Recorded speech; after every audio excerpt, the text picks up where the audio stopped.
یہ واقعہ ایک سعودی نوجوان کا ہے۔ یہ اپنی زندگی سے مطمئن نہیں تھا۔ اس کی تنخواہ صرف 4,000 ریال تھی۔ شادی شدہ ہونے کی وجہ سے اس کے اخراجات اس کی تنخواہ سے کہیں زیادہ تھے۔ مہینہ ختم ہونے سے پہلے ہی اس کی تنخواہ ختم ہو جاتی اور اسے قرض لینا پڑتا۔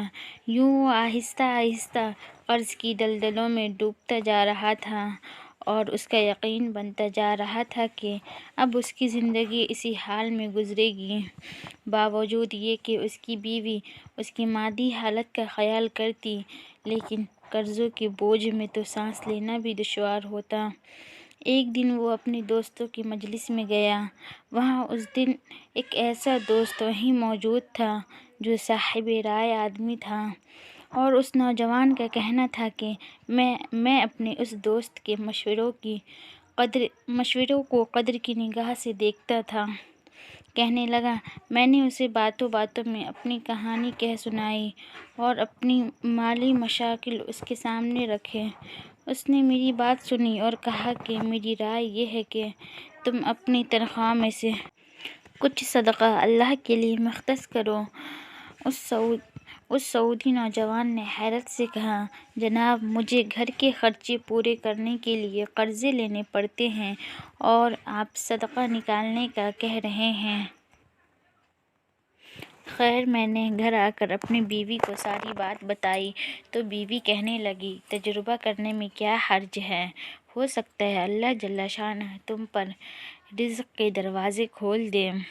کہتا ہے، میں نے ماہانہ 4,000 ریال میں 30 ریال صدقہ کے لیے مختص کرنے کا ارادہ کیا اور مہینے کے آخر میں اسے ادا کرنا شروع کر دیا۔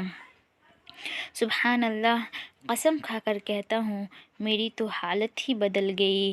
کہاں میں ہر وقت مالی ٹینشنوں میں اور سوچوں میں رہتا تھا اور کہاں اب میری زندگی گویا پھول ہو گئی تھی۔ ہلکی پھلکی آسان قرضوں کے باوجود میں خود کو آزاد محسوس کرتا تھا، اور ایک ایسا ذہنی سکون ملتا تھا کہ کیا بتاؤں۔